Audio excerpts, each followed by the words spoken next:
Medical referral forms. Medical referral forms can be used to provide WIC with measurements such as height and weight, lead, iron, and other health information. Here is an example of a medical referral form. You can reach out to your local WIC agency for this form or check out the website provided.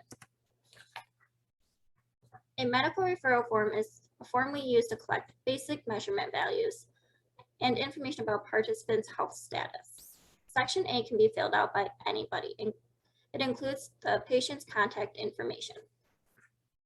Section B should be completed by a healthcare provider. This will include height, weight, blood labs, and pregnancy, depending on the age category of the participant. Section C is filled out by a healthcare provider as well. This is helpful if there are any medical conditions. Example of conditions include, but are not limited to, diabetes, history of preeclampsia, heart disease, failure to thrive, or any developmental or feeding issues.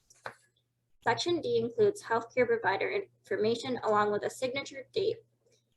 This is required for the form to be accepted. The last section is a release of information that the participant can choose to sign. This will give us permission to discuss any health information between the WIC office and the participant's healthcare provider.